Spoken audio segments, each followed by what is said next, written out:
Hello everyone. तो बच्चों हम लोग इलेक्ट्रिक करंट चैप्टर तक फिनिश कर चुके थे और इसके बाद के जो चैप्टर्स बचे हैं हम लोग उनको वन शॉर्ट वीडियो में कंप्लीट करेंगे। क्योंकि एग्ज़ामिनेशन का टाइम बहुत कम है और एग्ज़ामिनेशन कुछ लोगों के स्टार्ट भी हो चुके हैं, तो ऐसे कंडीशन में वन शॉर्ट वीडियो हमें बहुत हेल्प करेगा। तो जो भी चैप्टर्स हमारे आगे बचे थे, मैग्नेटिज्म, ऑप्टिक्स, मॉडर्न फिजिक्स बहुत बच्चे कह रहे थे, एंड सेमी कंडक्टिंग फिज़िक्स जो कि बहुत इंपॉर्टेंट सेक्शन है।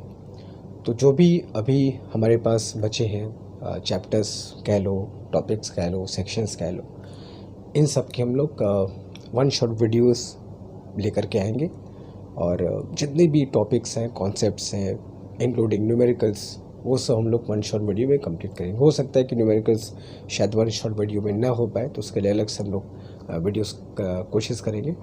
बट जो भी कॉन्सेप्ट्स हैं, फॉर्मूला है, छोटे छोटे जैसे क्वेश्चंस बन सकते हैं सीयूईटी में, वो सारे हम लोग कंप्लीट करेंगे in this one shot video lecture. ठीक है। तो अब इलेक्ट्रिक करंट के बाद जब हम लोग आगे बढ़ते हैं तो जो अगला चैप्टर हमारे सामने आता है वो होता है मैग्नेटिज्म। अब इसमें देखो दो पार्ट होते हैं, एक है magnetic effects of electric current और दूसरा है परमानेंट मैग्नेटिज्म। इन दोनों ही सेक्शन को हम लोग एक ही वीडियो में कंप्लीट करेंगे। जो भी टॉपिक्स हैं, कॉन्सेप्ट्स हैं, सारे फॉर्मूले को, क्योंकि मैग्नेटिक फील्ड में एक सबसे इम्पोर्टेंट चीज़ होती है डायरेक्शन का अच्छा से एकदम कॉन्सेप्ट क्लियर होना, है ना। यहाँ पे डायरेक्शन की अगर तुमको थोड़ी सी प्रॉब्लम है तो फिर क्वेश्चंस करने मुश्किल होगी। तो इन सारी चीज़ों को हम लोग एक ही वीडियो में कंप्लीट करेंगे। ठीक है। एंड टू स्टार्ट विथ जो सबसे पहले टॉपिक जहाँ से हम लोग शुरू करते हैं, magnetic effects of electric current, that is Biot-Savart law. ठीक है। तो चलो शुरू करते हैं अपना अगला चैप्टर जिसका नाम है magnetic effects of electric current, and the first topic is the Biot Savart law. ठीक है। चलो, तो before we start Biot Savart law, थोड़ा सा इलेक्ट्रिक फील्ड और मैग्नेटिक फील्ड के बीच के रिलेशन को समझ लेते हैं। दोनों का सोर्स क्या होता है और दोनों में क्या डिफरेंस है। इलेक्ट्रिक फील्ड और मैग्नेटिक फील्ड, इन दोनों का सोर्स एक चार्ज होता है। वी ऑल नो दैट एक चार्ज ही इलेक्ट्रिक फील्ड प्रोड्यूस करता है, एक चार्ज ही मैग्नेटिक फील्ड भी प्रोड्यूस करता है। मगर दोनों में फ़र्क ये है कि इलेक्ट्रिक फील्ड के लिए बस एक चार्ज का होना ज़रूरी है। ठीक है।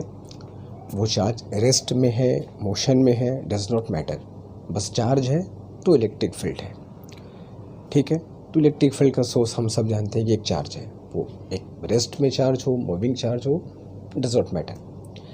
जब मैग्नेटिक फील्ड की हम लोग बात करते हैं तो हमें ये सब बातें पता होना चाहिए कि मैग्नेटिक फील्ड के लिए हम लोग ये जानते हैं कि मैग्नेटिक फील्ड का सोर्स भी क्या होता है, चार्ज। तो मैग्नेटिक फील्ड का सोर्स चार्ज तो है, बट एक बात हमेशा ध्यान रखनी है कि वो चार्ज मूविंग चार्ज होना चाहिए, रेस्ट चार्ज नहीं। ठीक है। तो दोनों के सोर्स चार्ज ही हैं, मगर ये बात हमको अच्छे से क्लियर हो कि चार्ज अगर रेस्ट में है तो only electric field you will gate. अगर वो चार्ज मूविंग चार्ज है, मूव कर रहा है, तो इलेक्ट्रिक फील्ड भी होगी, मैग्नेटिक फील्ड भी वहाँ पर भी आ जाएगी। ठीक है। तो मैग्नेटिक फील्ड के लिए मूविंग चार्ज मतलब ये भी कह सकते हो कि इलेक्ट्रिक करंट, जहाँ चार्ज मूव करेगा देयर विल बी, कह सकते हो कि इलेक्ट्रिक करंट का फॉर्मेशन होगा। तो मैग्नेटिक फील्ड का सोर्स बहुत अच्छे समझ लो, एक मूविंग चार्ज होना चाहिए। ठीक है। इलेक्ट्रिक करंट भी कह सकते हो, कोई दिक्कत नहीं है। तो अब ये जो मूविंग चार्ज है या फिर इलेक्ट्रिक करंट है, वो मैग्नेटिक फील्ड प्रोड्यूस करता है, तो उसका क्या एक्सप्रेशन होगा, क्या फॉर्मूला होगा, यही सब हमको बायो-सावर्ट लॉ बताता है। तो बायो-सावर्ट लॉ हमको ये बताता है कि अगर कोई मेरे पास करंट कैरिंग कंडक्टर है, जैसे एक चार्ज के आसपास इलेक्ट्रिक फील्ड पता करने का हमारे पास फॉर्मूला है ना, कि एक पॉइंट चार्ज होगा इलेक्ट्रिक फील्ड क्या होगी, लाइन चार्ज की इलेक्ट्रिक फील्ड क्या होगी। हम लोग इलेक्ट्रिक फील्ड का बहुत ढेर सारा फॉर्मूला पढ़े। तो जैसे एक चार्ज के अराउंड इलेक्ट्रिक फील्ड निकालने का हमारे पास फॉर्मूला है, वैसे ही बायो-सावर्ट लॉ हमें इलेक्ट्रिक करंट के वजह से, जो कि मैग्नेटिक फील्ड का मेन सोर्स है इलेक्ट्रिक करंट के वजह से मैग्नेटिक फील्ड जो प्रोड्यूस होती है उसका एक्सप्रेशन बताता है। उसका फॉर्मूला क्या होगा, उसका एक्सप्रेशन क्या होगा। ठीक है। तो उसके लिए हम लोग करेंगे क्या, let us consider a current carrying conductor.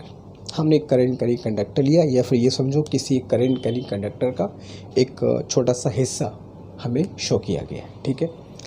Late us call this हिस्सा एक्स वाई, ठीक है।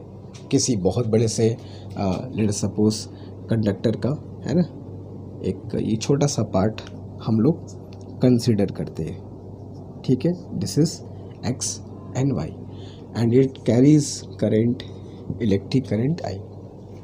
तो तुमको जैसा बताया कि जैसे चार्ज इलेक्ट्रिक फील्ड का एक मेन सोर्स है ना, वैसे इलेक्ट्रिक करंट मैग्नेटिक फील्ड का मेन सोर्स है। जहाँ कहीं भी इलेक्ट्रिक करंट होगी there will be a magnetic field. तो वही मैग्नेटिक फील्ड क्या होगी, कैसे होगी, क्या उसका मैथमेटिकल फॉर्मूला है, डायरेक्शन कैसे निकालेंगे, ये सब हम लोग बायस आउटलाइन पढ़ते हैं, ठीक है। तो एक मैंने कंडक्टर लिया, बहुत बड़ा सा कंडक्टर, करंट कैरिंग कंडक्टर, और उसके एक छोटे से पार्ट एक्स वाई को तुमको मैंने फिगर में शो किया, ठीक है, जिसमें आई करंट फ्लो कर रही है। और यहाँ पर पे सपोज दैट एक पॉइंट है पी, जहाँ पर हमको मैग्नेटिक फील्ड फाइंड करनी है, इस करंट कैरिंग कंडक्टर की मैग्नेटिक फील्ड फाइंड करनी है। इसमें एक बात हमेशा ध्यान रखना कि जो बायो-सावर्ट लॉ है ये किसी कंडक्टर के टोटल लेंथ के मैग्नेटिक फील्ड को नहीं बताता। सबसे पहली बात, बायो-सावर्ट लॉ किसी कंडक्टर के बहुत छोटे से लेंथ के मैग्नेटिक फील्ड को एक्सप्रेस करता है। इसको हम लोग इनफाइनिटेसिमली स्मॉल लेंथ भी कह सकते हो, बहुत छोटा सा लेंथ। कभी कभी उस लेंथ को करंट एलिमेंट भी कह कर लोग पुकारते हैं। तो हम लोग करते क्या है, इस करंट कैरिंग कंडक्टर पे एक बहुत छोटा सा, बहुत ही छोटा सा, जिसको हम लोग कहते हैं इनफाइनिटेसिमली स्मॉल, बहुत छोटा सा, ठीक है, डीएल लेंथ हम लोग कंसिडर करते हैं। Late us call this length DL, ठीक है। और इस पॉइंट बी पर जो मैग्नेटिक फील्ड हम लोग निकालेंगे बायो-सावर्ट लॉ से, वो इस छोटे से पार्ट का ही मैग्नेटिक फील्ड होगा, ठीक है। Biot-Savart law is only for this particular length. अब कोई कैसा पूरे कंडक्टर की मैग्नेटिक फील्ड क्यों निकाल सकते? तो फॉर्मूला जो हमारे पास है बायो-सावर्ट लॉ का, वो सिर्फ छोटे से एलिमेंट्री लेंथ के लिए ही है। अब कोई कैसा सर पूरे कंडक्टर का निकालो तो कैसा निकालेंगे? तो उसके लिए बस बहुत अलग अलग मैथमेटिकल मेथड्स हैं। जस्ट लाइक कि हम इंटीग्रेशन कर सकते हैं, हमें छोटे से पार्ट का मैग्नेटिक फील्ड पता होगा तो पूरे पार्ट का निकालने का इंडिकेशन कर सकते हैं। तो बहुत अलग अलग मैथमेटिकल टूल्स हैं जिसको यूज़ करके हम लोग बड़े बड़े लेंथ, बड़े बड़े कॉन्फ़िगरेशन का मैग्नेटिक फील्ड फाइंड कर सकते हैं। उस पर परेशान होने की बात नहीं है। लेकिन जो पहले बायो-सावर्ट लॉ है, जो उसका मेन कॉन्सेप्ट है, उसको समझना होगा, ठीक है। अभी फ़िलहाल ये नहीं सोचना है कि सर पूरे कंडक्टर कैसे निकालेंगे, पहले बायो-सावर्ट लॉ क्या है उसकी बात कर लेते हैं। तो ये छोटा सा लेंथ हमने ले लिया DL, which is very small, elementary length जिसको कहते हो, इनफाइनिटेसिमल स्मॉल लेंथ। इस स्मॉल लेंथ से ये जो पॉइंट पी है, मान लिया बच्चों हमने आर डिस्टेंस पर है, ठीक है। आर डिस्टेंस पर ये हमारा एक पॉइंट पी है जहाँ पर हमको मैग्नेटिक फील्ड फाइंड करना है due to this particular length, ठीक है। अब चूँकि हम लोग मैग्नेटिक फील्ड पूरे कंडक्टर की लेंथ, पूरे कंडक्टर की नहीं निकाल रहे हैं, एक उसके छोटे से पार्ट को हम लोग फ़िलहाल देख रहे हैं, तो जाहिर सी बात है यहाँ मैग्नेटिक फील्ड भी बहुत स्ट्रॉन्ग तो होगी नहीं। तो बहुत छोटे से किसी कंडक्टर के बहुत छोटे से पार्ट को तुम देख रहे हो, तो उस छोटे से पार्ट का यहाँ मैग्नेटिक फील्ड बहुत स्ट्रॉन्ग नहीं होगा, बहुत छोटा मैग्नेटिक फील्ड होगा, ठीक है। तो उस मैग्नेटिक फील्ड को हम लोग चलो dB से एक्सप्रेस करते हैं, उसकी मैग्नीट्यूड को, डायरेक्शन वगैरह बात करते हैं, उसकी मैग्नीट्यूड को dB से रिप्रेजेंट करते हैं, ठीक है। और R और DL के बीच कुछ एंगल पता होना चाहिए हमको, late us call this angle theta, ठीक है। तो बायो-सावर्ट लॉ ये कहता है कि जो मैग्नेटिक फील्ड है वो कई चीज़ों पर डिपेंड करती है। सबसे पहली चीज़ इलेक्ट्रिक करंट के प्रोपोर्शनल होगा। भाई मेन सोर्स तो इलेक्ट्रिक करंट ही है, इलेक्ट्रिक करंट के प्रोपोर्शनल होगा। ये dB उस एलिमेंट्री लेंथ के भी प्रोपोर्शनल होता है जिसके वजह से मैग्नेटिक फील्ड हमको फाइंड करनी है।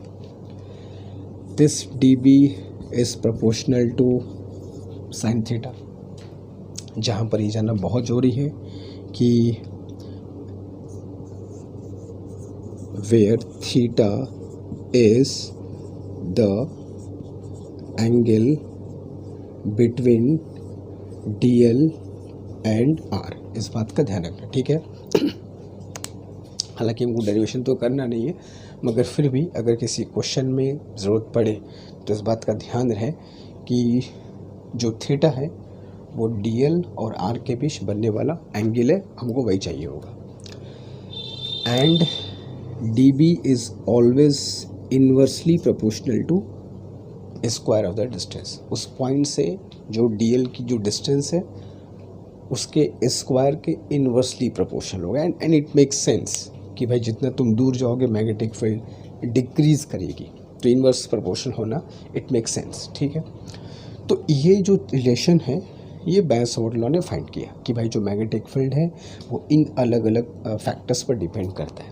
इन सबको अगर कंबाइन कर दोगे तो you will get DB proportional to IDL sine theta by R square. कोई दिक्कत नहीं, कह सकते हो, सबको मिला दिया जाए तो। अब जाहिर सी बात है कि ये प्रोपोर्शनलिटी की साइन अगर हटेगी तो एक कांस्टेंट भी आएगा। तो here DB is equal to the constant is mu not upon 4 pi IDL sine theta by R square, ठीक है। तो ये बेयर्स-सावर्त लॉ का तुम्हारा फॉर्मूला होता है where mu naught is a constant which is called permeability of the free space, ठीक है। ये फ्री स्पेस की परमीबिलिटी होती है, ऐसा जानते भी होगे तुम लोग, बहुत बार बहुत बच्चे इसको अच्छे समझते भी होंगे। तो it is some kind of property of medium. अब बहुत ज़्यादा इसको एलोबरेट मैं नहीं कर रहा हूँ कि ये क्या है कैसे है। एक मीडियम की प्रॉपर्टी है जो मैग्नेटिक फील्ड को डिटरमाइन करती है किसी मीडियम में, ठीक है। इसको कहते हो परमीबिलिटी ऑफ फ्री स्पेस, और इसकी जो वैल्यू होती है 4 पाई इंटू 10⁻⁻7 टेस्ला मीटर पर एम्पियर। इन SI सिस्टम इसकी जो वैल्यू है वो दिस मच होती है, ठीक है। 4 pi into 10⁻⁷ Tesla magnetic field की यूनिट होती है मीटर पर एम्पियर। तो ये हमारा बेयर्स-सावर्त लॉ है। इस फॉर्मूले से हम लोग किसी भी पॉइंट पर मैग्नेटिक फील्ड की मैग्नीट्यूड फाइंड कर सकते हैं, ठीक है। मैग्नीट्यूड फाइंड कर लेंगे भाई किस पॉइंट पर मैग्नीट्यूड कितनी, लेकिन जो इम्पोर्टेंट बात है वो ये है कि जो मैग्नेटिक फील्ड हम लोग फाइंड किए हैं ये सिर्फ इस एलिमेंट्री लेंथ की मैग्नेटिक फील्ड है, पूरे कंडक्टर की नहीं। पूरे कंडक्टर का निकालना होगा तो फिर हमको इंटीग्रेशन विंटीग्रेशन करना होगा, जो फ़िलहाल हमको नहीं पढ़ना है क्योंकि हमको डेरिवेशन नहीं करना है, ठीक है। तो अभी इसमें 2-3 चीज़ें हम लोग को और करनी होगी।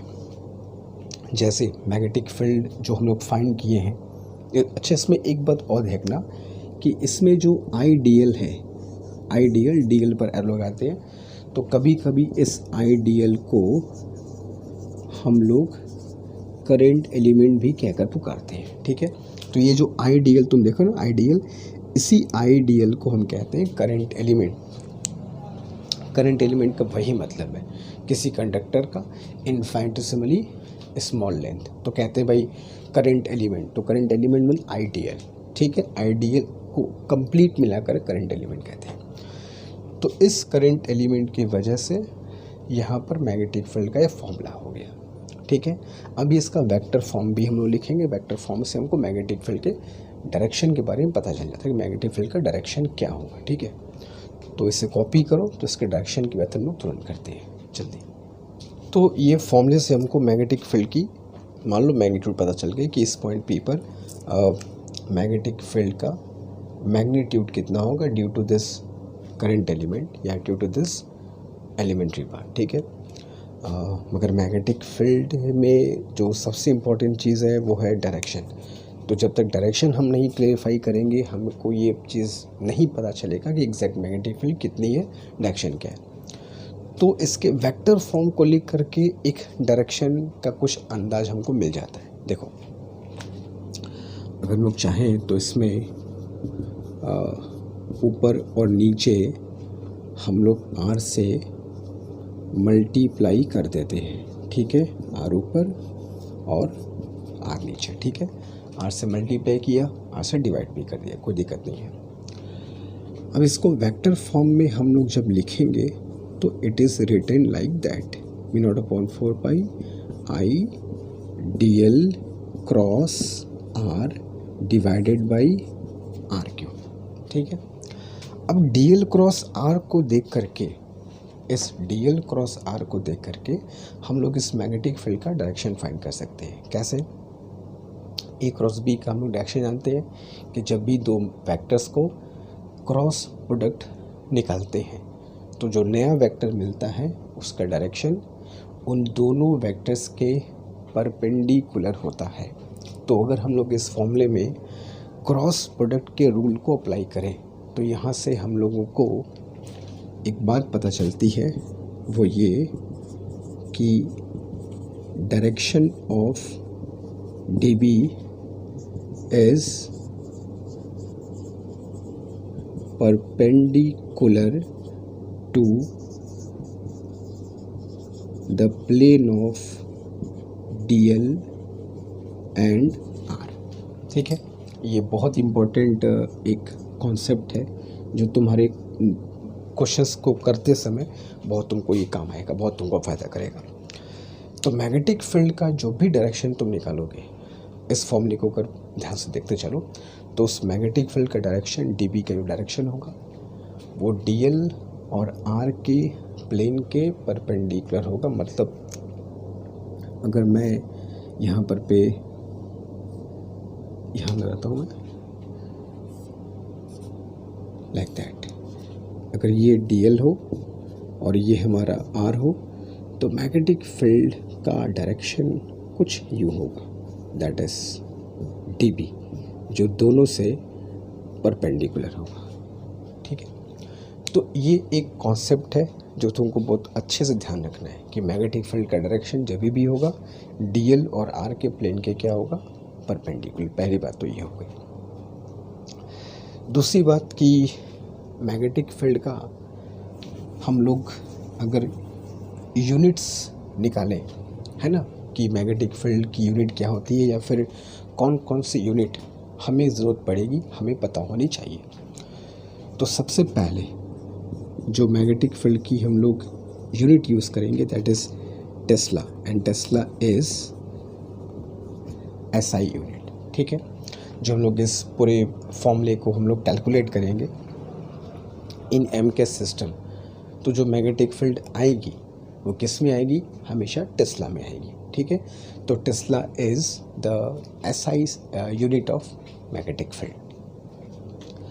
एक और होता है that is weber per metre square, और ये भी इस मैग्नेटिक फील्ड की SI यूनिट ही होती है। इस बात का ध्यान रखना कि मैग्नेटिक फील्ड की SI यूनिट दो होती है, एक टेस्ला और एक वेबर पर मीटर स्क्वायर, और दोनों आपस में इक्वल भी होगी। 1 tesla is equal to 1 weber per metre square, ठीक है। तीसरी यूनिट जो कि हम लोग बहुत यूज़ करेंगे वो होगा गॉस, ठीक है। गॉस जनरली हम लोग अर्थ की मैग्नेटिक फील्ड को कैलकुलेट करने में यूज़ करते हैं। थोड़ी छोटी यूनिट है गॉस, है ना, टेस्ला स्ट्रॉन्ग यूनिट है मैग्नेटिक फील्ड की। तो गॉस हम लोग थोड़े स्मॉल मैग्नेटिक फील्ड जैसे अर्थ की मैग्नेटिक फील्ड को हम लोग जनरली गॉस में एक्सप्रेस करते हैं। And 1 gauss is equal to 10⁻⁻⁴ tesla. ये बहुत इंपॉर्टेंट रिलेशन है, बहुत जगह हमको काम आएगा। एक चौथी और जान लो, हालांकि इसके यूज़ बहुत कम है मगर फिर भी जान लो, अच्छा रहेगा। मैग्नेटिज्म बहुत छोटे छोटे लेवल पर भी मिलता है ना, इससे किसी एटम में। अब सोचो मैंने तुमको क्या बताया कि मैग्नेटिक फील्ड का सोर्स इलेक्ट्रिक करंट है, मूविंग चार्ज है, तो यार मूविंग चार्ज तो एटम के अंदर भी होता है, इलेक्ट्रॉन तो मूव करता है। तो अगर मैग्नेटिक फील्ड का सोर्स एक मूविंग चार्ज है तो एटम के अंदर जो इलेक्ट्रॉन मूव कर रहे हैं वो भी तो चार्ज है। तो क्या एक एटम की मैग्नेटिक फील्ड नहीं होगी? ऑब्वियसली होगी। और यही एटम्स की ही मैग्नेटिक फील्ड होती है जो कि एक बड़ी मैग्नेटिक फील्ड का रूप लेती है। तो एक एक छोटे छोटे एटम्स भी मैग्नेट की तरह बिहेव करते हैं, हालांकि उनकी मैग्नेटिक फील्ड मैक्सिमम बहुत माइक्रो लेवल पर होता है, बहुत छोटा होता है। तो एटम्स मॉलिक्यूल्स की मैग्नेटिक फील्ड को हम लोग और भी कम यूनिट में एक्सप्रेस करते हैं। तो उनके लिए एक यूनिट होती है that is gamma, and 1 gamma is 10⁻⁹ Tesla. ठीक है, तो ये मैग्नेटिक फील्ड की एक और छोटी यूनिट है जिसमें मैग्नेटिक फील्ड को हम लोग एक्सप्रेस कर सकते हैं। ठीक है, तो ये एक बायो-सैवर्ट लॉ का एक ब्रीफ इंट्रोडक्शन है जो तुमको आना चाहिए आगे की चीज़ों को समझने के लिए। ठीक है, तो जल्दी कॉपी करो फिर आगे चलते हैं। Do it. तो सबसे पहले एक सर्कुलर लूप ड्रॉ कर लिया जाए, करंट कैरिंग सर्कुलर लूप। ठीक है, किसी भी करंट कैरिंग सर्कुलर लूप की हम लोग बात करें तो करंट का केवल 2 ही डायरेक्शन हो सकता है, या तो क्लॉकवाइज या तो एंटी क्लॉकवाइज। अब उसी के बेस पर मैग्नेटिक फील्ड का डायरेक्शन भी हम लोग डिसाइड करेंगे कि क्लॉकवाइज होने पर क्या होगा, एंटी क्लॉकवाइज होने पर क्या होगा। यही सब बातों को हमको ध्यान रखना है।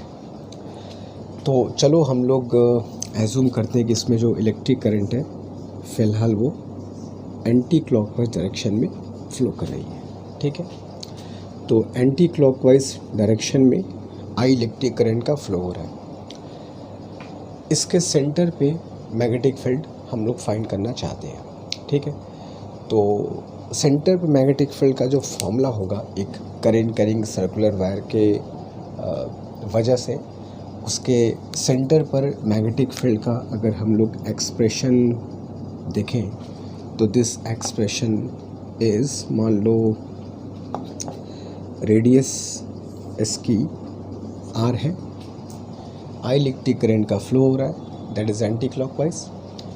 तो इसके सेंटर पर मैग्नेटिक फील्ड एट सेंटर का फॉर्मूला होता है B is equal to μ0/2I/r। Simple सा फॉर्मूला है। ठीक है, μ0 के बारे में जानते ही हैं हम लोग, परमिबिलिटी ऑफ वैक्यूम होता है, I electric current, R is radius. Simple सा साधारण सा फॉर्मूला है।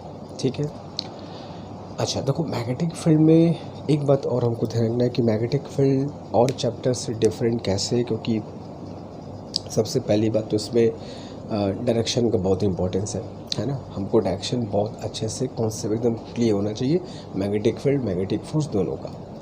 और दूसरी बात जो इसमें तुमको बहुत देखने को मिलेगी वो कि फॉर्मूले से बहुत ढेर सारे हैं और फॉर्मूले आपस में बहुत मिलते जुलते भी हैं। तो उनको बहुत अच्छे से हर एक फॉर्मूले को ध्यान रखना है, कौन सा फॉर्मूला किस कंडीशन में यूज़ करना है। तो ये मैग्नेटिक फील्ड के करंट कैरिंग लूप के सेंटर पर मैग्नेटिक फील्ड का फॉर्मूला हो गया μ0/2I/r। ठीक है, अब बात उठता है सर डायरेक्शन क्या होगा, जो कि सबसे इम्पोर्टेंट चीज़ है। देखो सबसे पहली बात जो तुमको ध्यान रखनी है इस मैग्नेटिक फील्ड के डायरेक्शन के रिगार्डिंग वो ये है, मैग्नेटिक फील्ड का डायरेक्शन, ये जो तुम लूप देख रहे हो करंट कैरिंग सर्कल लूप देख रहे हो, इसके प्लेन के हमेशा परपेंडिकुलर डायरेक्शन में होगा। मतलब कहने का ये है कि ये जो तुम लूप का प्लेन देख रहे हो, ये जो हमारा करंट कैरिंग लूप है इस बोर्ड के प्लेन पर है। तो मैग्नेटिक फील्ड का डायरेक्शन क्या होगा, हमेशा इस बोर्ड के प्लेन के परपेंडिकुलर। पहली बात है देख लो, लूप जो है वो किसी न किसी प्लेन में रखा गया होगा, है ना। जैसे मान लो एक loop current carrying circle loop मैंने अपने हाथ पे रखा ऐसे on the plane of my hand, तो जो मैग्नेटिक फील्ड का डायरेक्शन होगा इस मेरे हैंड के प्लेन के परपेंडिकुलर होगा। तो सबसे पहली बात तो ये होगा कि मैग्नेटिक फील्ड का डायरेक्शन हमेशा लूप के प्लेन के परपेंडिकुलर होता है। ठीक है, और इस करंट के डायरेक्शन पर डिपेंड करता है। कि वो क्लॉकवाइज है कि एंटी क्लॉकवाइज है। सिंपल सा रूल ये है, अगर तुम्हें इलेक्ट्रिक करंट एंटी क्लॉकवाइज दिखाई दे रही है तो मैग्नेटिक फील्ड का डायरेक्शन टूवर्ड्स द व्यूअर, देखने वाले की तरफ। अगर तुमको भी ये एंटी क्लॉकवाइज दिखाई पड़ रहा है ना, तो मतलब मैग्नेटिक फील्ड क्या है, इट्स कमिंग टूवर्ड्स यू, इस बोर्ड के प्लेन के परपेंडिकुलर और तुम्हारी तरफ होगा। और अगर करंट का डायरेक्शन इन केस अगर इलेक्ट्रिक करंट क्लॉकवाइज है तो क्लॉकवाइज से मैग्नेटिक फील्ड क्या होगा, अवे फ्रॉम द व्यूअर, मतलब अंदर की तरफ। ठीक है, एकदम क्लियर कट रूल है डायरेक्शन का। लूप के प्लेन के परपेंडिकुलर, या तो प्लेन के बाहर या तो प्लेन के अंदर। कैसे डिसाइड होगा, depending on direction of current. अगर करंट का डायरेक्शन एंटी क्लॉकवाइज है तो कह सकते हो बाहर की तरफ, या टूवर्ड्स द व्यूअर, देखने वाले की तरफ। क्लॉकवाइज होगा तो अवे फ्रॉम द व्यूअर या अंदर की तरफ। ठीक है, लेकिन जब भी होगा इस लूप के प्लेन के परपेंडिकुलर होगा। ये बात तुमको ध्यान रखनी है। ठीक है, चलो, तो ये तो इसका फॉर्मूला हो गया और मैग्नेटिक फील्ड का डायरेक्शन भी क्लियर हो गया। कभी कभी कंप्लीट सर्कुलर लूप ना करके सर्कुलर आर्क हमें दिया जाता है। तो फॉर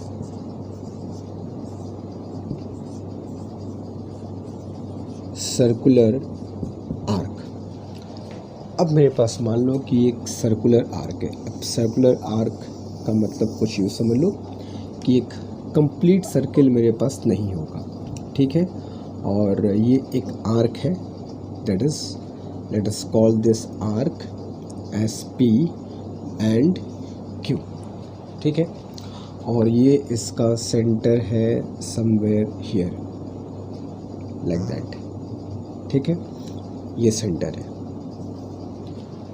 क्लियर। और ये आर्क में let us suppose I current का फ्लो हो रहा है, रेडियस इज आर। अगेन हमें सेंटर पे मैग्नेटिक फील्ड फाइंड करनी है due to this circular arc. याद करने का सिंपल तरीका क्या है, जो कंप्लीट सर्किल का फॉर्मूला होता है, कंप्लीट सर्किल का, उसको लिख लो पहले। ठीक है, तो कंप्लीट सर्किल का फॉर्मूला क्या होता है, म्यू नॉट अपॉन 2I/R। लिख लिया, एक तो कम से कम याद करना होगा, उसके बेस पे बना सकते हो। तो कंप्लीट सर्किल का फॉर्मूला लिख लिया। बस इसमें एक चीज़ और तुमको मल्टीप्लाई करनी होगी, ये आर्क PQ जो है, कोई भी आर्क जो होता है वो अपनी लेंथ के हिसाब से सेंटर पे कुछ ना कुछ एंगल फॉर्म करेगा। तो ये arc PQ late us suppose centre पे थीटा एंगल फॉर्म कर रहा है, तो इसमें बस एक फैक्टर और ऐड हो जाएगा, आई मीन मल्टीप्लाई हो जाएगा, थीटा अपॉन 360। जहाँ थीटा क्या होगा, वो सर्कुलर आर्क जो सेंटर पे एंगल बनाएगा, that is theta into 360। Simple है, भूलेगा नहीं फॉर्मूला। कंप्लीट सर्किल का जो फॉर्मूला होता है वो तो रहेगा इंटू θ/360। जहाँ थीटा क्या होगा, वो जो आर्क है जो सेंटर पे जो एंगल बनाएगा, दैट इज़ योर थीटा। ठीक है, अब उसके हिसाब से अगर ये फॉर एग्जांपल सेमी सर्किल है, तो सेमी सर्किल सेंटर पे कितना एंगल बनाएगा, 180। तो 180/360 करोगे तो इसका हाफ मैग्नेटिक फील्ड आ जाएगी, है ना। 1/4 होगा तो 1/4 हो जाएगा। तो जैसा यहाँ पर होगा उसके हिसाब से तुम्हारा ये एडजस्ट कर लेगा। ठीक है, अब रही बात डायरेक्शन की, यहाँ डायरेक्शन क्या होगा, तो इसके डायरेक्शन में आखिर फ़र्क होगा क्यों, क्या डिफरेंस है दोनों में। तो मैग्नेटिक फील्ड का डायरेक्शन अभी भी वही होगा जैसे तुमको यहाँ मैंने बताया। अगर करंट एंटी क्लॉकवाइज दिखाई दे रही है तो मैग्नेटिक फील्ड बाहर की तरफ। ठीक है, और अगर ये तो क्लॉकवाइज है ना, ये तो क्लॉकवाइज करंट है, तो करंट क्लॉकवाइज है तो मैग्नेटिक फील्ड अंदर की तरफ। ठीक है, और अगर एंटी क्लॉकवाइज होगा तो बाहर की तरफ टुवर्ड्स द व्यूअर। तो मतलब मैग्नेटिक फील्ड का डायरेक्शन जो यहाँ पे समझे हो वही यहाँ पर भी होगा। ठीक, कुछ अलग रूल नहीं है। जो कंप्लीट सर्किल के लिए पढ़ो मैग्नेटिक फील्ड का डायरेक्शन, वही मैग्नेटिक फील्ड का डायरेक्शन एक सर्कुलर आर्क के लिए भी होगा। यहाँ तक बात क्लियर है? चलो, तो ये तो हो गया सेंटर पे एक कंप्लीट सर्कल का, एक सर्कुलर आर्क का, दोनों का सेंटर मैग्नेटिक फील्ड मैंने फाइंड कर लिया। दूसरा फॉर्मूला जो हमें आना चाहिए, जिससे क्वेश्चंस आ सकते हैं, वो होगा एट एक्सिस। एक्सिस पर मैग्नेटिक फील्ड क्या होगी? एक्सिस का मतलब क्या है? जैसे मान लो मैंने एक करेंट कैरिंग सर्कुलर कॉइल ऐसे बना दिया, ठीक है, like that. Current carrying circular coil मैंने ऐसे बना दिया, ठीक है। अभी ये फिगर में डिफरेंस हमारा है ना, ओरिएंटेशन का फ़र्क है। इसमें कॉइल का फेस तो बाई तरफ है, यहाँ जो मैंने कॉइल बनाया वो ऐसे है ना, इसका फेस दैट साइड। तो ये हो गया उसका सेंटर और ये हो गया एक्सिस, ठीक है। और अगेन इसकी radius let us suppose R है, ये सेंटर है, और सेंटर से एक्सिस पर एक्स डिस्टेंस दूर हमें मैग्नेटिक फील्ड फाइंड करना है, ठीक है। और इसमें ऑब्वियसली कुछ ना कुछ करंट फ्लो करेगी, बिना करंट के मैग्नेटिक फील्ड तो आएगा नहीं। सपोज करंट इज आई, ठीक है।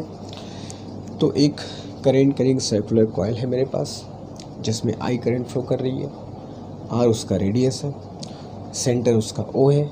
इसके सेंटर से एक्स डिस्टेंस दूर इसके एक्सिस पर एक पॉइंट पी है। पी का थोड़ा समझो कि यहाँ पर क्या चीज़ है, ठीक है। एक्सिस पर एक पॉइंट पी है जहाँ पर मैग्नेटिक फील्ड का हमको फॉर्मूला चाहिए। ये सारे के सारे फॉर्मूले जो लोग पढ़ रहे हैं, ये सारे के सारे फॉर्मूले बायस-सावर्त लॉ से ही डिराइव होते हैं। अगर 12th में डेरिवेशन की हो तो तुमको याद भी होगा। छोटा सा पार्ट यहाँ से लेते हैं, मैग्नेटिक फील्ड यहाँ कैलकुलेट करते हैं, और पूरे इसको लूप में फिर क्या करते हैं, इंटीग्रेट करते हैं। क्योंकि तुमको मैंने बताया था कि एक बायस-सावर्त लॉ किसी भी कंडक्टर के फाइनाइट लेंथ के लिए मैग्नेटिक फील्ड नहीं बताता, इसके बहुत छोटे से लेंथ की मैग्नेटिक फील्ड बताता है ना, जिसको तुम बोलते हैं इनफाइनिटेसिमली स्मॉल लेंथ या करंट एलिमेंट आइडियल। उसकी मैग्नेटिक फील्ड को निकाल करके फिर तुम उसको इंटीग्रेट करते हो, तो फिर तुम्हारा पूरा कॉन्फ़िगरेशन का मैग्नेटिक फील्ड आता है। तो सिमिलरली यहाँ पर भी हम लोग क्या करते हैं, एक छोटा सा पार्ट लेते हैं आइडियल, यहाँ पर मैग्नेटिक फील्ड निकाल के उसको पूरे लूप में what we do that is integration. तो इंटीग्रेशन नहीं करना है, सीधी सी बात है। वो सब करने के बाद जो फॉर्मूला आएगा वो मैं तुमको बताता हूँ क्या होगा। तो जो फॉर्मूला आता है वो ये होता है, that is B is equal to mu not upon 2 I R square divided by R square plus X square whole to the power 3/2, ठीक है। थोड़ा सा लंबा फॉर्मूला मगर याद रखना, मिनट अपॉन 2 ऐसे इट इज़ रहेगा। आई करंट है, आर उसका रेडियस, एक्स सेंटर से उस पॉइंट की डिस्टेंस जहाँ मैग्नेटिक फील्ड हमें कैलकुलेट करनी है। तो इस फॉर्मूले से हम लोग एक्सिस के किसी भी पॉइंट पर मैग्नेटिक फील्ड फाइंड कर सकते हैं, ठीक है।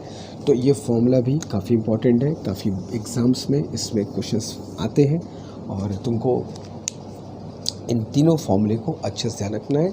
और बहुत चांस है कि CUET में इनमें से किसी एक से तो एग्ज़ाम में कोई न्यूमेरिकल, कोई कॉन्सेप्चुअल डायरेक्शन वाला या फिर कोई कैलकुलेशन वाला क्वेश्चन ज़रूर आ सकता है, ठीक है। तो ये तीनों फॉर्मूले तुमको अच्छे से पता होना चाहिए for current carrying circular loop की बात करते हैं तो। अच्छा, इसमें डायरेक्शन क्या होगा मैग्नेटिक फील्ड का, तो जो तुम वहाँ पढ़े हो सब कुछ एग्जैक्टली वैसे ही। अगर फॉर एग्जांपल तुम यहाँ पर ऐसे खड़े हो, ठीक है, फॉर एग्जांपल तुम एक्सिस पे ऐसे खड़े हो, ठीक है, और तुम्हें ये करंट जो दिखाई पड़ेगी उसके हिसाब से मैग्नेटिक फील्ड का डायरेक्शन तय होगा। तो फिर वही कहूँगा, अगर तुमको यहाँ से खड़े होकर के करंट का डायरेक्शन एंटी क्लॉकवाइज दिखाई पड़ेगा तो मैग्नेटिक फील्ड क्या होगा, बाहर की तरफ टुवर्ड्स द व्यूअर। और अगर तुम्हें यहाँ पे खड़े होकर के ये करंट क्लॉकवाइज दिखाई पड़ती है तो मैग्नेटिक फील्ड क्या होगा, अंदर की तरफ। रूल जो वहाँ पर पड़े हो वही यहाँ पर भी होगा, वही यहाँ पर भी होगा। क्लियर है। अगर तुम यहाँ पे खड़े होकर देख रहे हो, करंट तुमको क्लॉकवाइज दिखाई पड़ रही है, मतलब magnetic field is away from the viewer से दूर अंदर की तरफ। In case current is anti clockwise, तो magnetic field will be towards the viewer, देखने वाले की तरफ। ठीक है, तो मैग्नेटिक फील्ड के डायरेक्शन सभी में एक ही कॉन्सेप्ट काम करेगा, that is direction of current clockwise है कि एंटी क्लॉकवाइज है। हाँ, ये तीनों फॉर्मूले तुमको अच्छे से याद करने होंगे। इन तीनों फॉर्मूले पर भी हम लोग कोशिश करेंगे आगे। तो ये था magnetic field due to a circular current carrying loop. ठीक है, तो जल्दी से इससे करो। तुम लोग स्ट्रेट करंट कैरिंग कंडक्टर के मैग्नेटिक फील्ड को भी कंप्लीट करते हैं जल्दी। ओके, तो अब आगे बढ़ते हैं। तो फिर एक बहुत इंपॉर्टेंट टॉपिक हम लोग को मिलता है magnetic effects of electric current पे, स्ट्रेट करंट कैरिंग कंडक्टर। इसमें जितने भी केसेस हम लोग पढ़ेंगे, बहुत चांस है कि किसी भी एक केस से किसी भी एक तरीके का क्वेश्चन तुम्हारे एग्जामिनेशन में तुमको मिले। फॉर्मूला बहुत इंपॉर्टेंट है और बहुत अलग अलग वैरायटी क्वेश्चन बनता है। लगे CUET बहुत वैरायटी को टच नहीं करेगा, एक लिमिटेड वैरायटी के क्वेश्चंस पूछे जाएंगे। तो उस पॉइंट ऑफ व्यू फॉर्मूले को देखेंगे और ढेर सारे क्वेश्चंस भी करेंगे। ठीक है, तो बट पहले फॉर्मूला देख लो, डायरेक्शन क्या होता है, सब कुछ समझ लेते हैं। तो magnetic field due to a current carrying straight wire. ठीक है, तो सबसे पहले हम लोग एक करंट कैरिंग स्ट्रेट वायर तो बना ले। तो सबसे पहले मान लो कि ये एक स्ट्रेट करंट कैरिंग वायर थोड़ा स्ट्रेट बनाया जाए, है ना, लाइक दैट। ठीक है,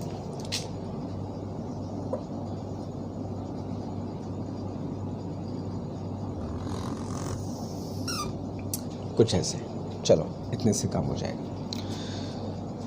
अब ये एक स्ट्रेट करंट कैरिंग, करंट इसमें दिखा दिया जाए तो स्ट्रेट करंट कैरिंग वायर हमारे पास दिया हुआ है।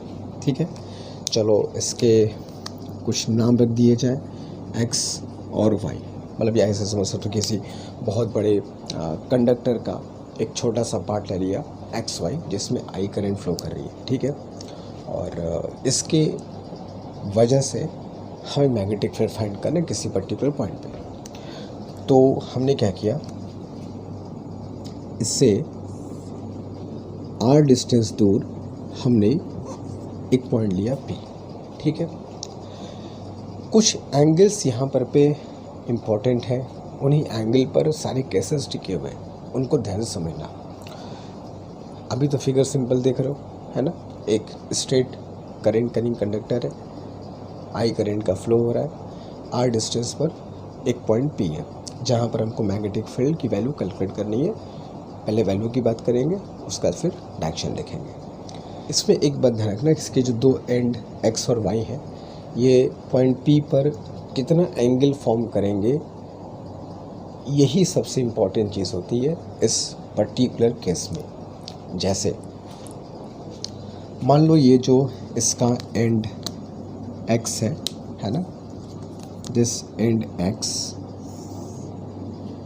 इस पॉइंट P पर लेट अस सपोज ये phi 1 एंगल ड्रॉ कर रहा है, और एंड Y इस पॉइंट P पर late us suppose phi 2 angle form कर रहा है। ठीक है, तो ये जो इसके दो एंड्स हैं X और Y, इनके एंगल्स हमको चाहिए होते हैं। तो पॉइंट P पर phi 1, पॉइंट P पर phi 2। अच्छा से देख लो कौन सा एंगल क्या है। ठीक है, X का एंगल phi 1, Y का एंगल phi 2, R डिस्टेंस है, I करें। ठीक है, तो फिर वही बात है, अब इसकी मैग्नेटिक फील्ड कैलकुलेट कैसे करते हैं। तो फिर इसमें क्या करते हैं, एक छोटा सा पार्ट हम लेते हैं DL करंट एलिमेंट, उस IDL की मैग्नेटिक फील्ड कैलकुलेट करें और फिर उसको अच्छे से X से Y तक क्या करें, इंटीग्रेट कर दें। तो इंटीग्रेशन करने के बाद जो फॉर्मूला हमारे पास आता है, उस फॉर्मूले पर सीधे पहुंचते हैं। तो the formula is this, B is equal to mu not upon 4 pi I by R, and you have sin phi 1 plus sin phi 2। ठीक है, ये फ़ाई 1 फ़ाई 2 बहुत अच्छे से देख लो कि ये फ़ाई 1 फ़ाई 2 क्या है। ये जो दोनों एंड्स पॉइंट P पर एंगल फाइंड करेंगे, फॉर्म करेंगे, यही वो एंगल्स होंगे। ठीक है, sine phi 1 plus sine phi 2। ठीक है, नाउ ये तो इसका एक कह सकते हो कि एक जनरल फार्मूला है किसी भी स्ट्रेट कंडक्टर का, एक जनरल फार्मूला। कितना भी लेंथ हो, कितना भी उसका डिस्टेंस हो, you can find magnetic field this formula. अब इस जनरल फार्मूले में डिफरेंट केसेस होते हैं, उन एक एक केसेस को हमको समझना है और वहीं से क्वेश्चन तो एग्जाम में पूछे जाएंगे। ठीक है, तो सबसे पहले ये तो हमारा हो गया मैग्नेटिक फील्ड का एक general formula due to a current carrying straight wire का एक जनरल फार्मूला। अब इसमें हम लोग एक एक केस की बात करते हैं। Case number 1, case number 1 is when both ends of the wire at infinity, जब ये x और y दोनों एंड्स इन्फिनिटी पर हो जाए, इनफाइनाइट डिस्टेंस पर पहुंच जाए। अब किसी के मन में हो सकता है कि सर इनफाइनाइट डिस्टेंस का मतलब कि इनफाइनाइट लेंथ का कंडक्टर, इनफाइनाइट लेंथ का वायर, तो वो तो होता ही नहीं है। तो तुमको पता नहीं कितनी बार तुमको मैंने इस बात को बताया है कि फिज़िक्स में कहीं भी इनफाइनाइट वर्ड अगर आता है तो वो किसी के कंपैरिजन में बहुत बड़ी लेंथ के लिए यूज़ करते हैं। तो अगर कभी भी हम कहते हैं कि बस इनफाइनाइट लेंथ का कंडक्टर है, इनफाइनाइट लेंथ का करंट कैरिंग कंडक्टर है, तो वो इनफाइनाइट लेंथ के करंट कैरिंग कंडक्टर का कहने का सिर्फ ये मतलब है कि जो डिस्टेंस r देख रहे हो, इसके कंपैरिजन में ये जो लेंथ होगी वो बहुत ज़्यादा होगी। ठीक है, इनफाइनाइट नहीं होगी, it is still finite. 10 metre, 15 metre, 100 metre, 200 metre, 1000 metre, कुछ भी हो सकती है। इस r के कंपैरिजन में बहुत ज़्यादा होगी, तो उसी को हम कहते हैं इनफाइनाइट लेंथ। ठीक है, कुछ बच्चों के मन में एक ख्याल आता है कि यार इनफाइनाइट लेंथ का कंडक्टर सर पढ़ा रहे हैं, इनफाइनाइट लेंथ का करंट कैरिंग वायर हमको मिलेगा कहाँ। तो हमें ये देखना होगा कि इनफाइनाइट कहने का मतलब क्या है। ठीक है, इस r के कंपैरिजन में लेंथ बहुत ज़्यादा हो। तो when the both ends of wire at infinity, सीधे फॉर्मूले पे आऊँगा, कोई फालतू काम नहीं। तो मैग्नेटिक फील्ड का जो फॉर्मूला तुमको यूज़ करना है, B is equal to μ0 upon 2 pi I by R। ठीक है, ये मैग्नेटिक फील्ड का फॉर्मूला तुम यूज़ करोगे। अब ये कैसे आया, क्या हुआ, लेट इट बी। अभी हम लोग उतना डिस्कशन करने का समय नहीं है कैसे आया क्या हुआ। ये एक फॉर्मूला है जनरल। ठीक है, ये स्पेसिफिक केस है। इस स्पेसिफिक केस में ये फॉर्मूला हम कब यूज़ करेंगे, जब कंडक्टर की लेंथ, करंट कैरिंग वायर की लेंथ बहुत बड़ी हो। वेरी लॉन्ग लिख करके आएगा, इन्फिनिट लिख करके आएगा, समझ जाना। इस केस नंबर 1 को हमको यूज़ करना है। ठीक है, चलो now we come to case 2। ठीक है, case 2, when one end of wire is at infinity and other is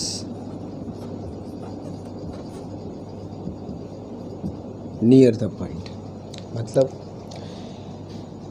इसके दोनों एंड में से एक एंड को इनफाइनाइट पर कर दो, बहुत दूर कर दो इनफाइनाइट, और दूसरे एंड को इस पॉइंट P के बिल्कुल नज़दीक लेके चले आओ। मतलब अगर तुमको फिगर में दिखाओ तो कुछ ऐसा, लाइक दैट। ठीक है, कुछ ऐसा। वन एंड जो है वो पॉइंट के बहुत नज़दीक रहेगा और जो दूसरा एंड है वो कहाँ जाएगा, अप टू इन्फिनिटी। ठीक है, पहले केस में इसके दोनों एंड इन्फिनिट पे जा रहे थे, सेकंड केस में एक एंड पॉइंट पी के नज़दीक रहेगा और दूसरा एंड कहाँ जाएगा, अप टू इन्फिनिटी। क्लियर है, समझ जाओगे इसको, अभी एग्ज़ाम में आता है तो ठीक है। मान लो लिख के नहीं है, फिगर में आ गया तो देख लो कि एक एंड पॉइंट के नज़दीक है और दूसरा वाला एंड कहाँ पे जा रहा है, इन्फिनिटी। तो समझ जाना कि हमको यहाँ पे केस नंबर 2 यूज़ करना है। तो केस नंबर 2 का फॉर्मूला क्या होगा उसको देख लो।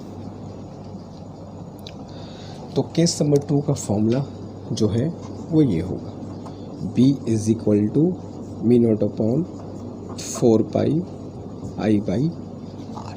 ठीक है, बहुत छोटा सा, बहुत मैन्यूट सा फ़र्क है दोनों में। यहाँ 2π है, यहाँ 4π है, बाकी सब कुछ same. Now we move on to case number 3. Case number 3 says that when length of wire is finite and point is at a bisector. ठीक है, when length of wire is finite and point is bisector का मतलब क्या हुआ, इसी में देख लो।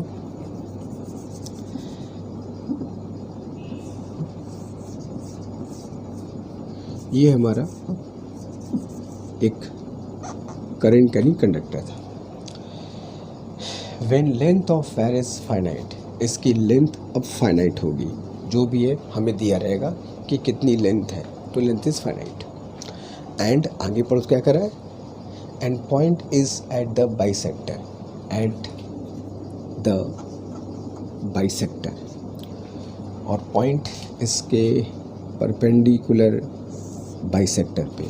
ठीक है, तो जब ये परपेंडिकुलर बाइसेक्टर पे होगा तो मतलब एकदम बीचों बीच होगा। ठीक है, लाइक दैट, बात समझो।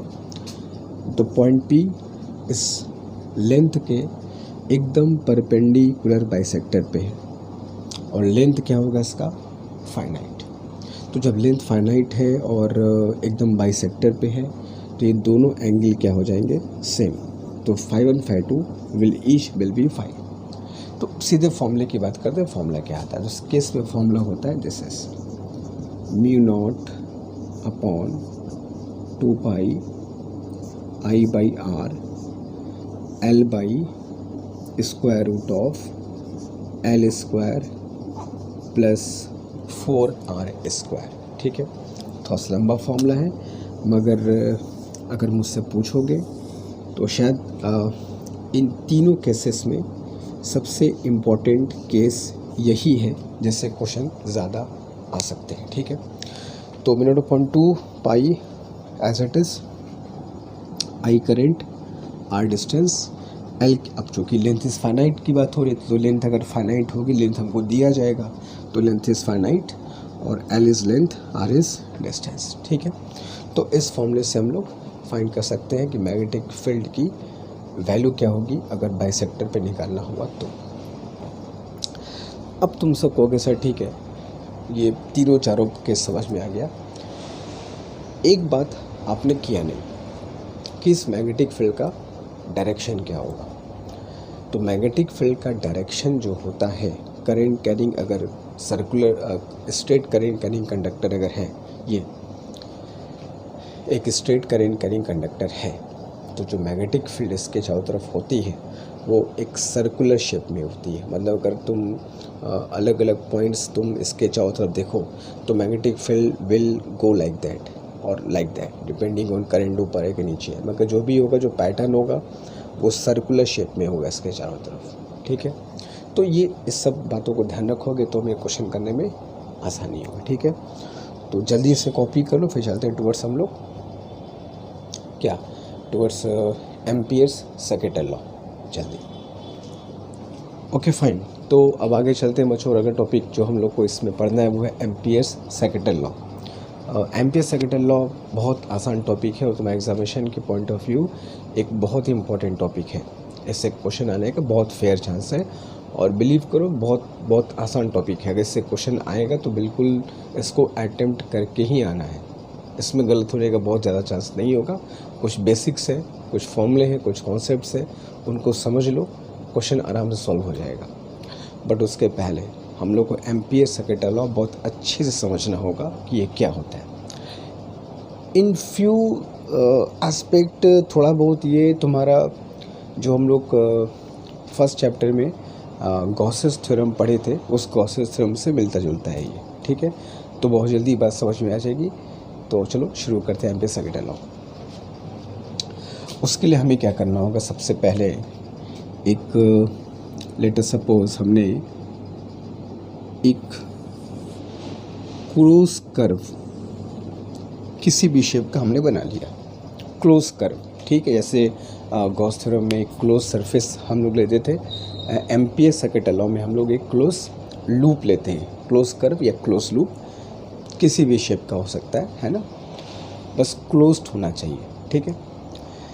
तो हमने क्या किया, एक क्लोज्ड लूप कंसिडर कर लिया, ठीक है। कुछ इलेक्ट्रिक करंट्स हमने इस लूप के अंदर एज्यूम कर लिया, ठीक है। ये इलेक्ट्रिक करंट्स है जो मैं इस लूप के अंदर शो कर रहा हूँ। डॉट I1 इस डॉट का मतलब कि ये जो करंट है वो करंट का डायरेक्शन बाहर की तरफ, और ये I2 ये I3, क्रॉस का मतलब करंट इज गोइंग इनवर्ड, इस बोर्ड के प्लेन के परपेंडिकुलर अंदर की तरफ जा रहा है करंट का डायरेक्शन, ठीक है। कुछ इलेक्ट्रिक करंट हम लोग चलो इस लूप के बाहर भी कंसिडर कर लेते हैं। Late us suppose I4 and here let us suppose I5, ठीक है। तो हमने क्या किया, एक क्लोज लूप लिया, कुछ इलेक्ट्रिक करंट्स उस लूप के अंदर है, कुछ इलेक्ट्रिक करंट्स मान लो लूप के बाहर है। डॉट का मतलब करंट इज आउटवर्ड, क्रॉस का मतलब करंट इज गोइंग इनवर्ड। जैसे मैग्नेटिक फील्ड का डायरेक्शन लेते हो डॉट और क्रॉस, वही इलेक्ट्रिक करंट के लिए हम लोग शो करते हैं। फिर क्या करते हैं, फिर हम लोग यहाँ पर एक बहुत छोटा सा, बहुत इनफाइनिटेसिमली स्मॉल, एक बहुत ही छोटा सा लेंथ कंसीडर करते हैं। इस बात को मैं न जाने कितनी बार तुम लोग को बताया है कि किसी भी कर्व के अगर बहुत छोटे से हिस्से को तुम देखोगे तो it will look like a straight line. एक स्ट्रेट लाइन एक स्ट्रेट सीधे कंडक्टर की तरफ दिखाई पड़ेगा। तो इसको मैंने बहुत छोटा सा length, infinitesimally small length, elementary length मैंने इस क्लोज लूप पर कंसिडर कर लिया। And let us call this length dl, ठीक है। और ये इसको मैंने वेक्टर डायरेक्शन दिया लाइक दैट। अब यहाँ पर एक बात समझो, इलेक्ट्रिक करंट्स ढेर सारा तुमको दिखाई पड़ रहा है और जहाँ पे इलेक्ट्रिक करंट होगी वहाँ पर मैग्नेटिक फील्ड भी तो होगी। तो हर इलेक्ट्रिक करंट एक मैग्नेटिक फील्ड जनरेट करेगा, है ना। तो होगा क्या कि एक इन पांचों इलेक्ट्रिक करंट की कोई एक रिजल्टेंट मैग्नेटिक फील्ड आएगी। Late us suppose this is the resultant magnetic field B।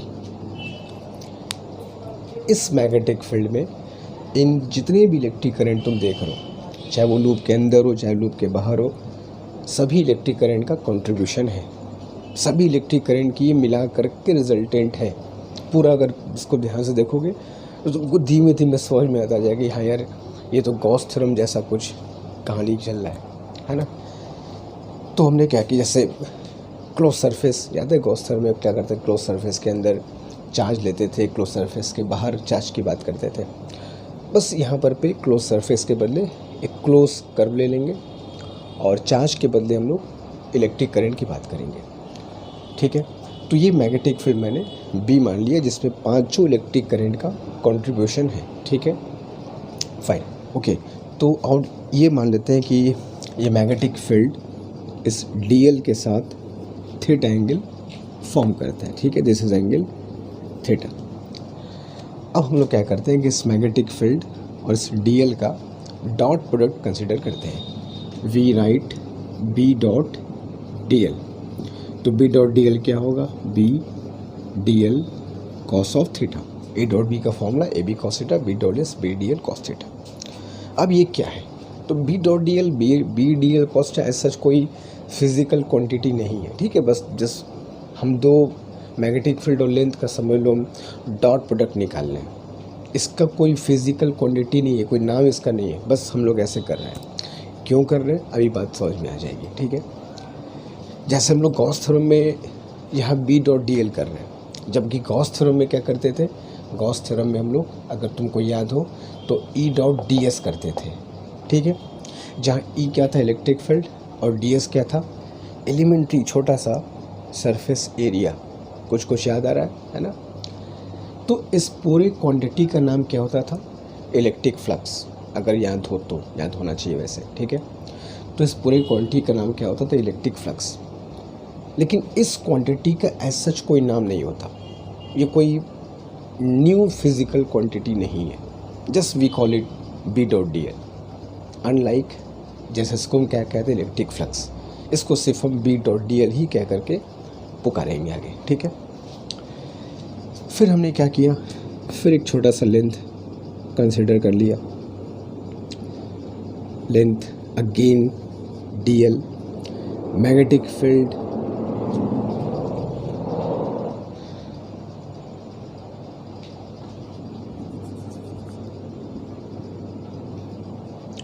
Of length DL, magnetic field somewhat different होगी, मान लो जगह बदल गया, मैग्नेटिक फील्ड बदल गई, it is not B dash, और एंगल भी चेंज करेगा, let us suppose theta dash. तो फिर मैं यहाँ पर पे B dash dot D L calculate किया and we got B dash D L cos theta dash, ठीक है।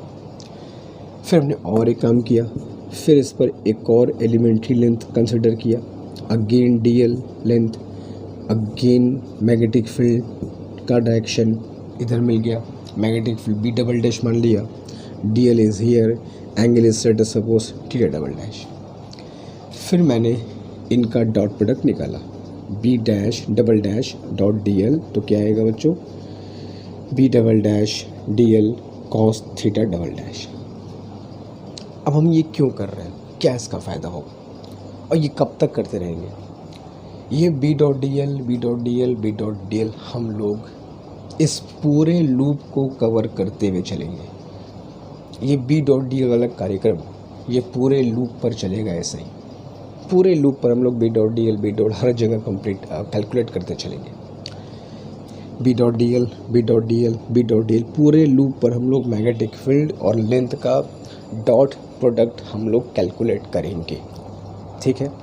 और ऐसे कितने कितने बी डॉट डी एल बनेंगे, तो जाहिर सी बात है अगर मैं लेंथ बहुत छोटा ले रहा हूँ तो ऐसे B dot D L B dot D L B dot D L infinite terms हमको ऐसे मिल जाएंगे, ठीक है। ऑन दिस कर्व ये जो चीज़ है वो इनफाइनाइट बार मुझको मिलेगी, इतना छोटा हमारा डी एल है, ठीक है।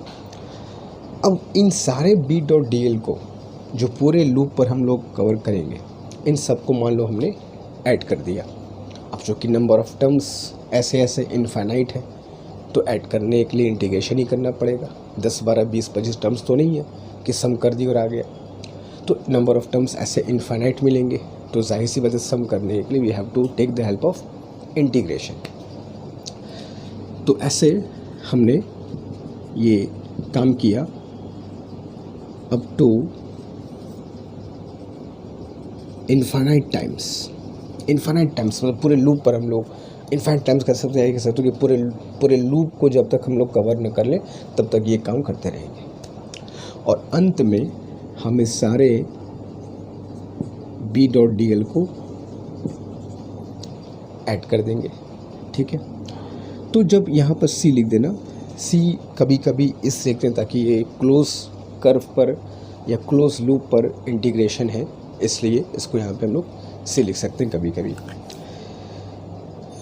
अब जब ये हम लोग इंटीग्रेशन करेंगे इस पूरे क्लोज कर्व पे, तो ये जो वैल्यू आएगी integration B dot D L, सिर्फ बी डॉट डी एल की बात नहीं कर रहा हूँ, इंटीग्रेशन करने पर जो वैल्यू आएगी इसको हम कहते हैं लाइन इंटीग्रेशन ऑफ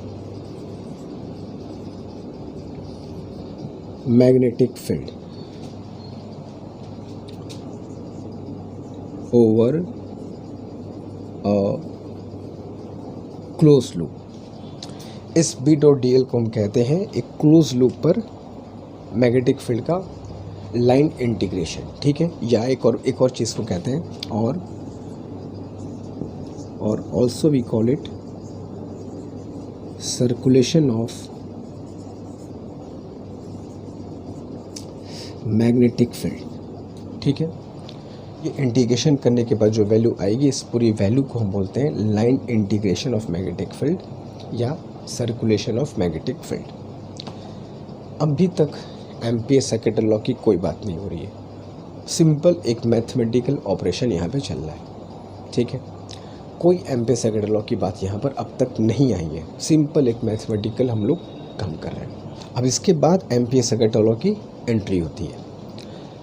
अब होता क्या है कि जो हम लोग बी डॉट डी एल कर रहे हैं इस पूरे क्लोज लूप पर और सबको ऐड कर दिया, तो ऐड करने के बाद मतलब इंटीग्रेट करने के बाद ये जो वैल्यू आएगी है ना, this integration B dot D L करने के बाद पूरे क्लोज कर्व पर इंटीग्रेट करने के बाद यहाँ जो वैल्यू आएगी वो वैल्यू क्या होगी, ये ही हमको एम्पीयर्स सेकेंड लॉ बताता है। तो एम्पीयर सेकेंड लॉ ये कहता है कि किसी भी क्लोज कर्व पे, किसी भी क्लोज लूप पर जब हम लोग मैग्नेटिक फील्ड का इंटीग्रेशन करते हैं, किसी भी क्लोज कर्व पर, क्लोज लूप पर जब भी हम लोग मैग्नेटिक फील्ड का इंटीग्रेशन करेंगे तो ये जो वैल्यू आएगी that is mu not times of the total electric current inside the loop. अब ये कुछ तुमको गॉस थ्योरम जैसा लग रहा है, जैसे गॉस थ्योरम में क्या पढ़ा करते थे कि किसी भी क्लोज सरफेस पर जो इलेक्ट्रिक फ्लक्स होता है total that is Q in by epsilon not, कुछ वैसे ही है ये। तो यही तुम्हारा कहलाता है बच्चों एम्पीयर्स सेकेंड लॉ। किसी भी क्लोज लूप पर, क्लोज कर्व पर हम लोग जब मैग्नेटिक फील्ड का लाइन इंटीग्रेशन करते हैं, integration B dot D L that is line integration, तो ये जो वैल्यू आती है mu not times I in का मतलब इस लूप के अंदर जितनी इलेक्ट्रिक करंट्स हैं उनका सम। अब जैसे यहाँ पर पे I1, I2, I3 तीन इलेक्ट्रिक करंट्स हैं, तो फाइनली फिर तुमको क्या करना होगा, इनको ऐड करना होगा। You will gate I1 plus like I2 plus I3 like that, ठीक है। अब डॉट और क्रॉस में हम लोग साइन कन्वेंशन के हिसाब से ऐड करेंगे, है ना। किसी को भी एक प्लस किसी को भी माइनस मान सकते हो अपने हिसाब से। तो जो टोटल करंट हो, टोटल इनसाइड करंट ही हमको चाहिए लूप के अंदर। जैसे हम लोग गॉस थ्योरम में सिर्फ अंदर के चार्ज की बात करते थे, वैसे यहाँ पर सिर्फ अंदर के इलेक्ट्रिक करंट की बात होगी। तो इस लॉ को बोलते हैं हम लोग एम्पीयर्स सेकेंड लॉ, ठीक है। सिंपल सा नियम है, बस ध्यान रखना कि हमको सिर्फ अंदर के इलेक्ट्रिक करंट से मतलब है क्लोज कर्व पे। अब इससे क्वेश्चंस कैसा आता है, इससे क्वेश्चंस में दो तीन टाइप के क्वेश्चन हैं। एक ग्राफ का क्वेश्चन भी है, वो भी कभी कभी एग्जामिनेशन में पूछा जाता है। तो जब हम लोग न्यूमेरिकल्स स्टार्ट करेंगे क्वेश्चंस, तो वहाँ पर इसके क्वेश्चंस की बात करेंगे, न्यूमेरिकल्स या क्वेश्चंस हमें कैसे पूछे जा सकते हैं, ठीक है। तो ये जल्दी से कॉपी कर लो। तो हम लोग चलते हैं फिर दो चीज़ और पढ़ेंगे भी, एक सोलेनॉइड और दूसरा टोरॉइड, ठीक है। जल्दी तो अब आगे बढ़ेंगे हम लोग बच्चों दो बहुत ही इंपॉर्टेंट टॉपिक्स पर, that is solenoid and toroid, ठीक है। हालांकि इससे क्वेश्चन बहुत घुमा करके आने का चांस बहुत कम है और सिंपल बेसिक कॉन्सेप्ट्स जो हैं उन्हीं पर क्वेश्चन तुमसे पूछा जाएगा और एक ही फॉर्मूला है इस पर, न्यूमेरिकल भी मोर और लेस उसी फॉर्मूले पर पूछे जाते हैं, ठीक है। बट बिफोर की फॉर्मूले की बात करें, क्वेश्चंस की बात करें, थोड़ा सा हम लोग इसको समझते हैं कि होता क्या है। तुमको याद होगा हम लोगों ने पढ़ा था कि ये जो एक स्ट्रेट करंट कैरिंग कंडक्टर होता है, स्ट्रेट करंट कैरिंग कंडक्टर याद आ रहा तो स्ट्रेट करंट कैरिंग कंडक्टर का जो मैग्नेटिक फील्ड होता है उसका डायरेक्शन क्या होता है, तो मैंने क्या बताया था, उसके चारों ओर सर्कुलर शेप में होता है। ठीक है, एक स्ट्रेट करंट कैरिंग कंडक्टर की मैग्नेटिक फील्ड का पैटर्न अगर तुमसे कोई पूछे कि पैटर्न क्या होता है, तो उसके चारों ओर सर्कुलर शेप में होता है, हम जानते हैं। अभी क्या है कि इस सोलेनॉइड से थोड़ा सा डिफरेंट पैटर्न का मैग्नेटिक फील्ड हमको मिलता है। देखते हैं वो पैटर्न क्या है।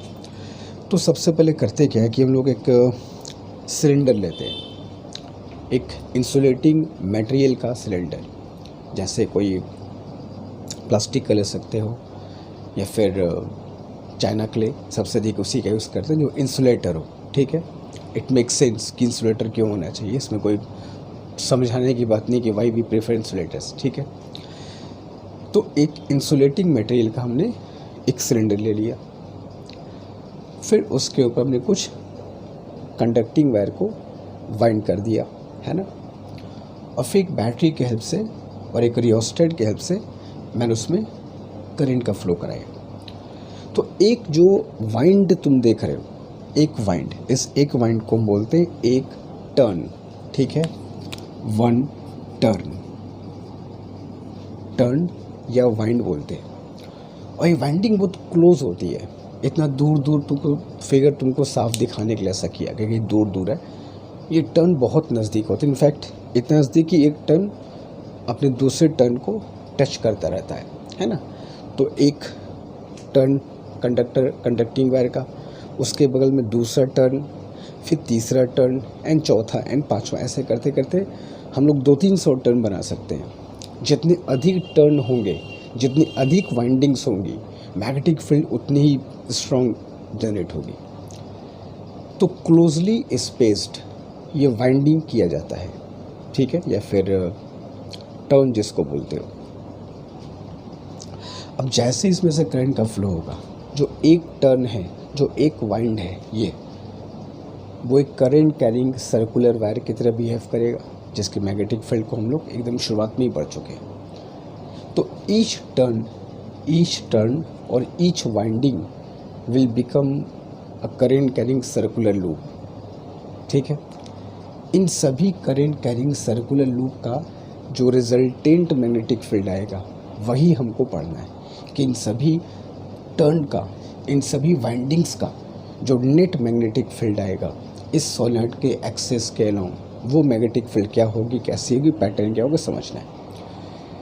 तो इसको समझने के लिए किया क्या गया कि अगर मैं इस सभी ढेर सारे टर्न में से कोई 2 टर्न में कंसीडर कर लूँ एकदम बैक टू बैक, जैसे मान लो कोई भी 2 टर्न, एक टर्न ये, एक टर्न ये ले लिया मैंने। ठीक है, और दोनों की मैग्नेटिक फील्ड को मैंने दिखाया है। डिफरेंस दिखाने के लिए ब्लू वाला मैग्नेटिक फील्ड इस लूप का है और ब्लैक वाला मैग्नेटिक फील्ड इस लूप का है। ये मैग्नेटिक फील्ड जहाँ क्रॉस करती है उनको ध्यान से अगर देखो, जैसे यहाँ पे क्रॉस कर रहा है तो ब्लू वाले का देखो मैग्नेटिक फील्ड ऊपर की तरफ जा रहा है, ब्लैक वाले का मैग्नेटिक फील्ड देखो नीचे की तरफ जा रहा है। तो इन दोनों का रिजल्टेंट क्या होगा, एकदम स्ट्रेट हो जाएगा। सिमिलरली यहाँ भी चेक करोगे मैग्नेटिक फील्ड भी स्ट्रेट, यहाँ भी चेक करोगे स्ट्रेट, यहाँ भी चेक करो कहीं अगर इंटरसेक्ट करेगा तो स्ट्रेट। तो होगा क्या कि जो 2 टर्न हैं उन 2 टर्न के बीच, कोई भी 2 टर्न के बीच जो नेट मैग्नेटिक फील्ड होगी वो एकदम एक्सिस के क्या हो जाएगी, पैरेलल। ठीक है, तो ये तो सिर्फ 2 टर्न को लिया मैंने, किसी भी 2 टर्न के बीच मैग्नेटिक फील्ड भी straight and parallel to axis, कुछ ऐसा फिगर बनेगा। ठीक है, तो होता क्या है कि किसी भी सोलेनॉइड के अंदर इन जितने भी टर्न्स तुम देख रहे हो, वाइंडिंग्स तुम देख रहे हो, करंट कैरिंग टर्न जो तुम देख रहे हो, इन सभी करंट कैरिंग टर्न का जो रिजल्टेंट मैग्नेटिक फील्ड होगा, नेट मैग्नेटिक फील्ड होगा, वो इस एक्सिस के क्या होगा, एकदम पैरेलल और कुछ हद तक यूनिफॉर्म भी होता है। कुछ हद तक मैं ऐसा बोलूँ क्योंकि बीच में मैग्नेटिक फील्ड एकदम स्ट्रॉन्ग होती है, किनारों पर थोड़ी सी वीक हो जाती है ना। तो एग्जैक्ट यूनिफॉर्म नहीं कह सकते कि हर जगह सेम है। इनफैक्ट किनारों पर ये सेंटर की मैग्नेटिक फील्ड का इनफैक्ट किनारों पर जो मैग्नेटिक फील्ड है वो सेंटर की मैग्नेटिक फील्ड का हाफ हो जाता है, ठीक है। तो यूनिफॉर्म नहीं होता मगर एक्सेस के पैरेलल तुम्हारा रहेगा, ठीक है, एक linear magnetic field that you will gate.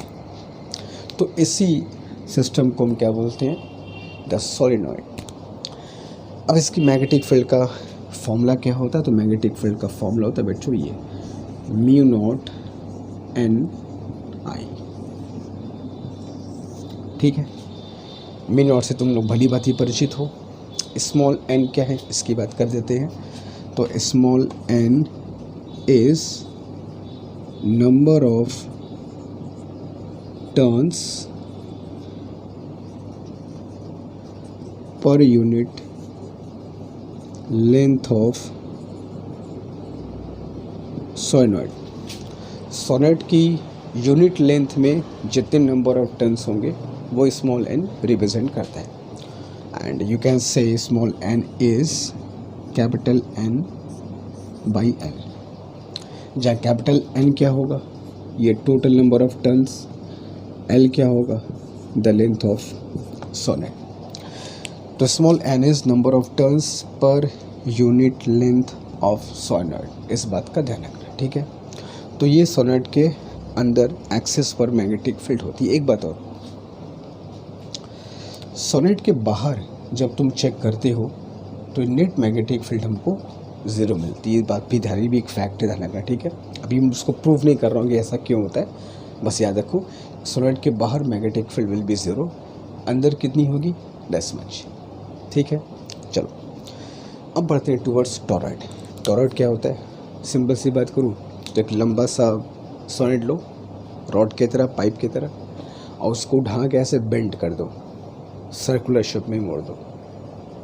कुछ बात इमेजिन कर पा रहे हो क्या करना है, एक लंबा सा क्या लो सोलेनॉइड ऐसा, और उसको उठा के ऐसे पाइप को उसको ऐसे सर्कुलर फॉर्म में बेंड कर दो, कुछ ऐसा फिगर तुमको मिल जाएगा।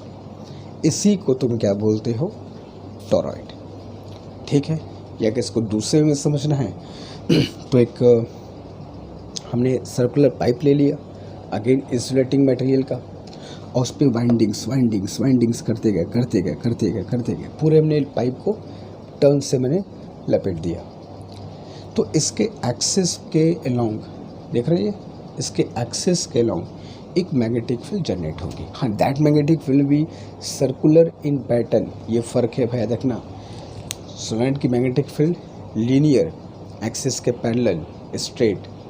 टॉरॉइड की सर्कुलर पैटर्न की होती है मैग्नेटिक फील्ड। तो जब मैं करंट फ्लो कराऊंगा तो हर टर्न से करंट का फ्लो होगा, और एक टर्न एक करंट कैरिंग सर्कुलर कंडक्टर की तरह बिहेव करेगा। तो सोचो ऐसे ऐसे कितने नंबर ऑफ टर्न्स हैं, इन सभी का अगर हम लोग मैग्नेटिक फील्ड कैलकुलेट करें, इनफैक्ट ये दोनों मैग्नेटिक फील्ड हम लोग एम्पियर सेकेंड लॉ से ही ड्राइव करते हैं। 12th के बच्चों को जब पढ़ाया जाता है तो एम्पियर सेकेंड लॉ को हेल्प से ही हम लोग दोनों फॉर्मूले को ड्राइव करते हैं। तो इन सभी करेंट कैरिंग सर्कुलर छोटे छोटे लूप्स हैं, इनका जब रिजल्टेंट मैग्नेटिक फील्ड निकालते हैं तो एक्सिस के पैरेलल हमें एक यूनिफॉर्म मैग्नेटिक फील्ड मिलती है। और मज़े की बात यह है कि जो ये फ्री स्पेस देख रहे हो, अंदर वाला और बाहर वाला, इन दोनों जगहों पर मैग्नेटिक फील्ड ज़ीरो होती है। बस इस एक्सिस के along there is a magnetic field. और कितनी होती है, तो फॉर्मूला वही है जो तुमने वहाँ पर पढ़ा, B = म्यू नॉट NI। ये सबसे खास बात है कि एक सोलेनॉइड एक टॉरॉइड दोनों की मैग्नेटिक फील्ड का एक्सप्रेशन सेम होता है, ठीक है। और N क्या है, number of turns per unit length, जैसा वहाँ पे था वैसा यहाँ पर भी है, ठीक है। तो जल्दी इस दोनों फॉर्मूले को कॉपी कर लो, इस पर क्वेश्चंस अभी शुरू करेंगे, ठीक है, जल्दी।